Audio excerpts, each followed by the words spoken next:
नमस्कार, मैं हूं शैलेंद्र सिंह और आप देख रहे हैं हमारा यूट्यूब चैनल शब्द शब्द शैलेंद्र सिंह। आज बसंत पंचमी का स्नान था। संगम में 3 करोड़ से अधिक लोगों ने आज स्नान किया और इसके साथ ही साथ अब तक स्नान करने वालों की संख्या 35 करोड़ के ऊपर पहुंच गई है। महाकुंभ को लेके शुरुआत से ही कई तरीके के नैरेटिव विपक्ष के लोग बना रहे थे। उनको लग रहा था कि इसकी तैयारियां ठीक नहीं हैं। तैयारियों पर वो लगातार सवाल उठा रहे थे। उनको ये लग रहा था कि कहीं न कहीं किसी न किसी तरीके से महाकुंभ को आलोचनाओं के घेरे में रखा जाए। इसका एक राजनीतिक कारण था। राजनीतिक कारण ये था कि जो भी भारतीय जनता पार्टी के विरोधी दल थे, उनको लग रहा था कि अगर उत्तर प्रदेश की सरकार और केंद्र सरकार ने इस महाकुंभ का आयोजन पूरी तौर से अच्छी तरीके से कर लिया, किसी भी तरीके की कोई गड़बड़ी नहीं हुई, तो निसंदेह इसका एक अलग संदेश जाएगा। क्योंकि 45 करोड़ लोगों को इसमें आना था और वो जो भी आते एक संदेश लेके जाते, जिस तरीके की व्यवस्था हुई उसको लेके जाते, क्या अच्छी व्यवस्था की थी, लोगों के दिल और दिमाग पे उसका असर पड़ता।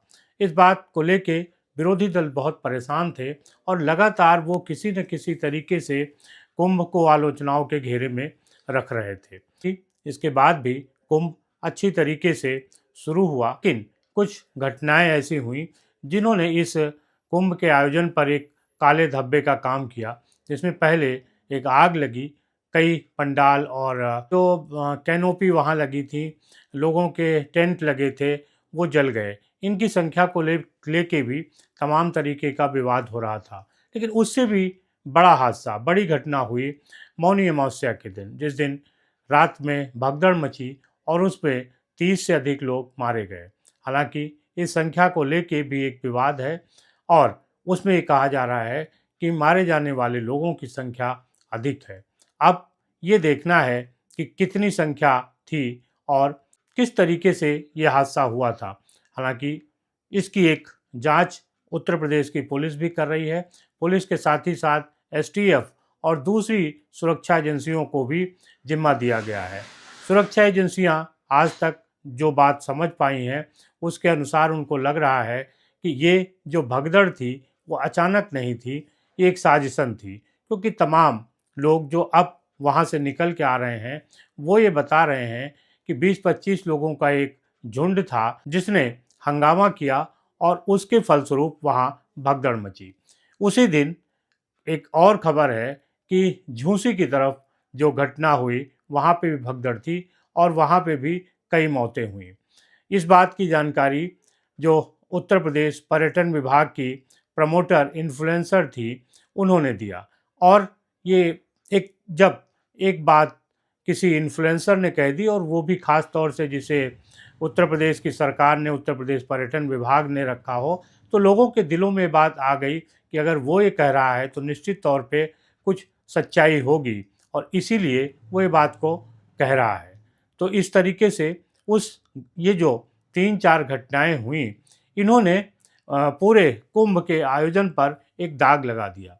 अब इन घटनाओं ने आलोचनाओं का रूप ले लिया और ये आलोचनाएं सार्थक थीं। निश्चित तौर पे अगर कोई घटना होती है तो उसकी आलोचना भी होती है और आलोचना होनी चाहिए, क्योंकि उसी आलोचना से सुधार होता है। लेकिन इन आलोचनाओं के साथ एक और नैरेटिव गढ़ा जाने लगा और ये नैरेटिव था उत्तर प्रदेश के मुख्यमंत्री योगी आदित्यनाथ को हटाने का।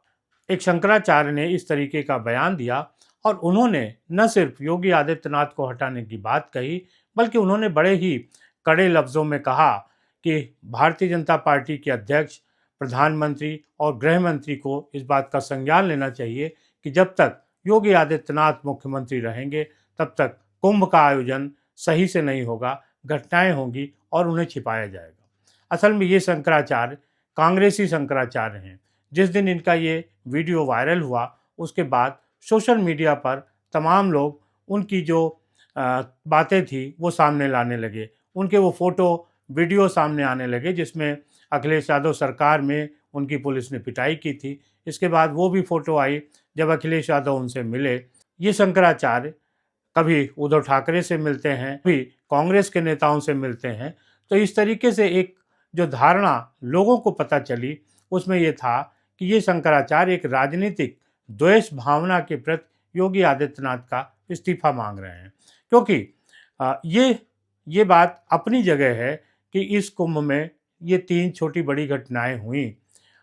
दूसरी तरफ ये बात भी है कि जिस तरीके से, जिस मेहनत के साथ उत्तर प्रदेश के मुख्यमंत्री योगी आदित्यनाथ ने इस पूरे आयोजन में अपनी भूमिका निभाई है, उससे न तो जनता को कोई इनकार है और ना ही जो वहाँ नहाने जा रहा है उसे दिख रहा है कि किस तरीके से योगी आदित्यनाथ ने यहाँ पर मेहनत की है। और इसको लेके तमाम जो साधु संत हैं वो भी बयान देते रहते हैं। लेकिन अब सवाल ये उठता है कि जो योगी आदित्यनाथ के पक्ष में बोलता है, उसे कभी गोदी मीडिया बता दिया जाता है, कभी कुछ दूसरी संज्ञा दे दी जाती है। लेकिन अब जो अखाड़े हैं, उन्होंने भी इसकी तारीफ़ की है। अखाड़ा परिषद के अध्यक्ष हैं रवींद्र पुरी, उन्होंने क्या कहा है, ये सुनिए। बहुत बहुत आशीर्वाद, साधुवाद। देखिए, आज हमारा अमृत स्नान और अंतिम स्नान है। आज जितने भी हम संत महात्मा हैं, सभी ने बहुत अच्छा स्नान किया, नागाओं ने बहुत अच्छा स्नान किया और हमारा प्रयास है जितनी भी जनता है उन सबका स्नान हो और हमारी ओर से सबको आशीर्वाद, साधुवाद। अब अगले 6 साल बाद मिलन होगा जब अर्ध कुंभ आएगा। अब एक साथ जो महाकुंभ है अब 140 साल बाद आएगा। हम आज इस पावन भूमि से सबको, पूरी जनता को आशीर्वाद, साधुवाद देना चाहेंगे और यही कहेंगे, जहाँ भी आपको गंगा जी की धारा दिखाई दे वहाँ आप डुबकी लगाइए। घटना हुई थी, लेकिन आज जो शानदार तरीके से बिल्कुल है। देखिए, जो हो गया हमें भी दुख है, सबको खेद है, लेकिन आज का स्नान बहुत ही सुंदर स्नान रहा और मेला प्रशासन ने बहुत अच्छी व्यवस्था की। आप देखेंगे बैरिकेडिंग है, जाल बिछा हुआ है, पट्टी लगी हुई है, बहुत अच्छी व्यवस्था है। बहुत बहुत आशीर्वाद, साधुवाद मेला प्रशासन को। इसके बाद निरंजनी अखाड़े के महंत महामंडलेश्वर स्वामी कैलासानंद गिरी जी महाराज ने भी इस आयोजन को लेकर कुछ कहा है। माननीय नरेंद्र मोदी जी के मार्गदर्शन में उत्तर प्रदेश के अत्यंत संवेदनशील, सभ्य, शिष्ट और संस्कारवान योगी आदरणीय योगी आदित्यनाथ जी महाराज के सत्संकल्प से आज हम स्नान कर सके। बहुत बहुत बधाई, धन्यवाद। किन्नर अखाड़े की जो महागुरु हैं, उन्होंने भी अपनी टिप्पणी दी है और देखिए वो किस तरीके से उनकी जो बात है वो सामने आई है। आज अमृत स्नान है बसंत पंचमी का, हम सब प्रसन्नित है, खुश हैं। पूरा किन्नर अखाड़ा एक है, एक था, एक रहेगा। तो अब इस तरीके से देखें तो पक्ष में भी तमाम लोग हैं, लेकिन राजनीतिक द्वेष भावना भी अपनी जगह है। संसद में आज जया बच्चन ने ये कह दिया कि मौनी अमावस्या के दिन हजारों लोगों की मृत्यु हुई थी और उनको गंगा में बहा दिया गया। इसका जवाब दिया विश्व हिंदू परिषद के वक्ता हैं, उन्होंने, सुनिए। सांसद जया बच्चन के द्वारा जिस प्रकार से आज संसद के बाहर यह बयान दिया गया कि कुंभ के दौरान जो है हजारों की संख्या में लोग मारे गए उस घटना में और उनकी लाशों को, यानी उनकी मृत शरीर को जो है गंगा में प्रवाहित कर दिया गया, यह दुर्भाग्यपूर्ण है। इस प्रकार का बयान देना एक सांसद के द्वारा, वो भी इतने बड़े कुंभ के आयोजन के दौरान, घटनाएं होती हैं, घटनाओं पर जांच जारी है।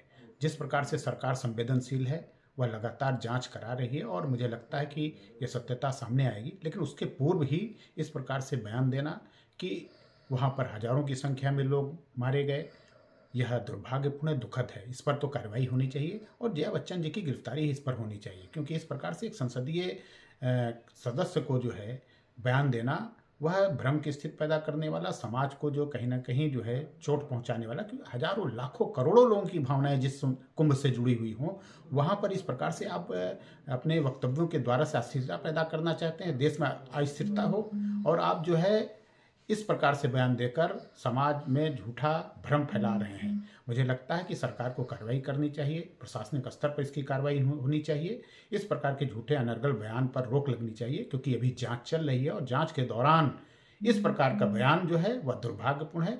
एक विषय और है, 1990 में जब 30 अक्टूबर और 2 नवंबर की घटना हुई अयोध्या में, तब उस समय लाखों जो लोग यहाँ पर उपस्थित थे सैकड़ों लोग मारे गए, लेकिन उस पर कभी भी जो है जया बच्चन जैसे सिने अभिनेत्री का या समाजवादी पार्टी का या अन्य दल का भी बयान नहीं आया। लेकिन आज जो है जब कुंभ का इतना बड़ा उत्सव चल रहा है, महाकुंभ में तमाम तरह के लोग आए हैं, देश विदेश से लोग आ रहे हैं, तो आप जो है इस देश में जो है अस्थिरता पैदा करना चाहते हैं।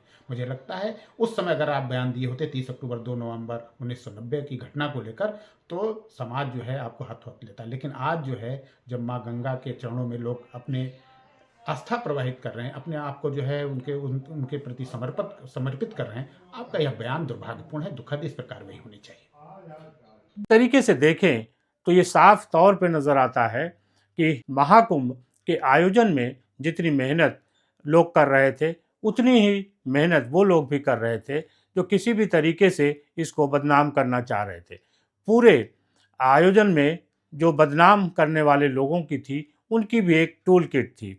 उस टूल किट में कुछ पत्रकार थे, नेता हैं, महात्मा हैं और बहुत सारे ऐसे भी लोग हैं जो इन्फ्लुएंसर हैं, जो अपनी बात कहते हैं, जैसे जया बच्चन हो गई, या तमाम ऐसे लोग हैं। सोशल मीडिया पर एक बहुत बड़ा ऐसा वर्ग है जो सनातन का विरोधी है, जो योगी आदित्यनाथ का विरोधी है और जो ये नहीं चाहता कि उत्तर प्रदेश के मुख्यमंत्री के रूप में योगी आदित्यनाथ बने रहें। जब से योगी आदित्यनाथ मुख्यमंत्री बने हैं, उसी समय से ये जो वर्ग है उनको हटाने की बात करता रहता है। जैसे ही उसे कोई मौका मिलता है, वो अपनी बात को कहने लगता है, चाहे बात बुलडोज़र की हो या फिर किसी तरीके की अलग व्यवस्था की, कुंभ की। अगर कोई मौका मिलता है तो सबसे पहले योगी आदित्यनाथ को हटाने की बात होती है। शंकराचार्य ने भी इसीलिए इस बात को कहा और वो उस टूल किट का हिस्सा हैं जो योगी आदित्यनाथ को हटाने में एन केन प्रकारेण लगा रहता है। इस टूल किट को ये लगता है कि अगर कोई बात संतों की तरफ से आएगी तो जनता उसको स्वीकार करेगी। लेकिन ये बयान आने के बाद ही जनता ने सोशल मीडिया पर शंकराचार्य को घेरना शुरू कर दिया, उनको लेके तमाम अलग अलग तरीके की टिप्पणियां शुरू कर दी और उनका मानना था कि इस्तीफा मांगना किसी भी तरीके से जायज़ नहीं है, क्योंकि योगी आदित्यनाथ जो कर रहे थे उसकी कोई भी निंदा नहीं कर सकता। उन्होंने जिस तरीके से मेहनत की, जिस तरीके से आयोजन में वो दिन रात लगे रहे, उसकी कोई कल्पना भी दूसरा मुख्यमंत्री नहीं कर सकता है। आज जब बसंत पंचमी का स्नान था, जो तीसरा सबसे बड़ा शाही स्नान माना जाता है, तो सुबह 3 बजे से ही योगी आदित्यनाथ ने इसकी मॉनिटरिंग शुरू कर दी। वो खुद 3 बजे से जग रहे थे और अपने अफसरों के साथ ये देख रहे थे कि कहाँ क्या हो रहा है, कहीं कोई गड़बड़ी तो नहीं है। इस तरीके से इस आयोजन को सफल बनाने में योगी आदित्यनाथ की जो भूमिका है वो सर्वोपरि है। ख़ास तौर से उनके साथ जो अफ़सर हैं, उनके जो लोग हैं, जो उनको सहयोग कर रहे हैं, उन्होंने जिस तरीके से इस काम को अंजाम दिया है, वो अपने आप में एक अलग है। बसंत पंचमी का जो स्नान था, वो इसलिए भी ज़रूरी था कि जो अभी मौनी अमावस्या के दिन घटना हुई, उसको लेके पूरी दुनिया में एक माहौल था कि क्या कुंभ में सब कुछ सही नहीं है। लेकिन आज बसंत पंचमी के दिन जो स्नान हुआ, उसने ये बता दिया कि कुंभ में सब कुछ ठीक है, लोग आ रहे हैं, स्नान कर रहे हैं और हंसी खुशी अपने घरों को जा रहे हैं। जो हादसा था, अब उस हादसे से न केवल प्रशासन उभरा है, बल्कि वहाँ जो आने जाने वाले लोग हैं वो भी उभर चुके हैं। अब प्रशासन ये भी देखेगा कि आखिर 29 की जो घटना हुई थी मौनी अमावस्या के दिन, उसके पीछे कौन लोग थे और क्या सच में वो कोई साजिश के चलते हुआ था। अगर ये साजिश के चलते हुआ है तो इसका पर्दाफाश होना ज़रूरी है। और आज का जो समय है जिसमें कैमरे हैं, वीडियो है, एआई है, चेहरों को पहचानने की एक क्षमता है, उससे निसंदेह ये सामने है कि निश्चित तौर पे जो उत्तर प्रदेश पुलिस है, जो बाकी इंटेलिजेंस यूनिट हैं, वो इस बात को खोज निकालेंगी कि इस घटना के पीछे कौन था। बसंत पंचमी के स्नान ने ये साबित कर दिया है कि कुंभ के प्रति अभी भी लोगों का आकर्षण बना हुआ है। लोग किसी भी तरीके के बहकावे में ना आके वहाँ स्नान करने आ रहे हैं और आनंद उठा रहे हैं। आज का जो सबसे बड़ा आकर्षण था वो था नागा साधुओं का।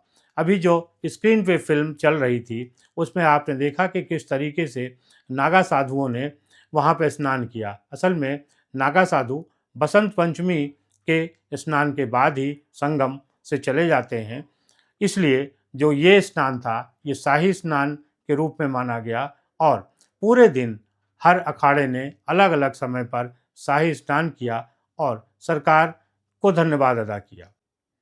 अगर आप भी कुंभ में जाने की कोई प्रोग्राम बना रहे हैं तो किसी भी तरीके के जो बहकावे हैं उनमें मत आइए, आप जाइए और वहाँ सुरक्षित स्नान करिए। ये बात और है कि अपनी सुरक्षा खुद भी करनी पड़ती है। तमाम पुलिस बंदोबस्त और प्रशासन के बावजूद भी जब आप भीड़ में होते हैं, मेले में होते हैं, तो आपको अपनी सुरक्षा का ख्याल खुद भी रखना पड़ता है। आपको कुंभ के आयोजन पर क्या कहना है ज़रूर बताइएगा। ख़ास तौर से अगर आप कुंभ स्नान करके आए हैं तो आप क्या अनुभव हैं ज़रूर शेयर करिएगा। शुक्रिया, धन्यवाद।